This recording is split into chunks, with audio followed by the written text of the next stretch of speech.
Baiklah teman-teman, sebelum mulai pembelajaran pada pagi hari ini, mari kita berdoa. Berdoa mulai. Berdoa selesai.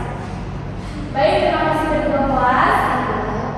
Sekarang Ibu akan mengecek kehadiran terlebih dahulu ya. Baik, Bu. Afrilia Nitias. Bu. Anjeli. Bu. Nur Ifni Hayati. Trisuci Handayani. Farila Chandra Dewi. Alhamdulillah hadir semua ya nak. Ya Bu. Baik, sebelum memulai pembelajaran, di sini Ibu akan mengajak anak untuk tetap semangat terlebih dahulu ya. Ya Bu. Baik, Ibu belajar terlebih dahulu untuk semangatnya seperti ini. Tepuk semangat. Yes, oke kita mulai. Baik Bu. 1, 2, 3. Tepuk semangat. Yes. Oke, sudah semangat semuanya di sini? Baik, sebelum masuk ke materi, Ibu mau bertanya kepada anak-anak. Pernah tidak kalian mendengarkan seseorang berbicara di depan umum? Nah, lalu anak-anak itu langsung termotivasi ataupun langsung berubah pikiran nih karena mendengarkan seseorang tersebut berbicara. Ada pernah tidak? Pernah Bu. Coba, Ifni. Pernah Bu, waktu ada motivator yang datang ke sekolah, saya sangat semangat dalam belajar. Oh, langsung semangat belajar gitu ya nak setelah mendengarkan seorang motivator itu berbicara. Ada yang lain? Ya, Farida. Saya juga pernah Bu, waktu nonton video ceramah di YouTube, Ustaz Abdul Somad menjadi saya menjadi lebih rajin beribadah. Wow, langsung berubah ya perilakunya. Nah, menurut anak-anak semua, kira-kira apa yang membuat ceramah itu menjadi lebih kuat sampai anak-anak itu langsung berubah pikiran ini? Ya, coba Filia. Karena cara berbicaranya Bu. Iya, karena berbicaranya. Ada yang lain? Iya, Anjeli. Isinya lebih bagus Bu. Isinya lebih bagus. Iya, ada yang lain? Gayanya juga menarik Bu, tidak kaku. Iya, benar sekali karena gayanya menarik dan tidak kaku. Nah, tepat sekali tadi yang anak-anak sampaikan itu termasuk dalam struktur dan kebahasaan dalam teks drama. Nah, hari ini kita akan mempelajari tentang struktur dan kebahasaan dalam teks drama. Baik Bu. Nah, selanjutnya apa sih tujuan pembelajaran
Iya benar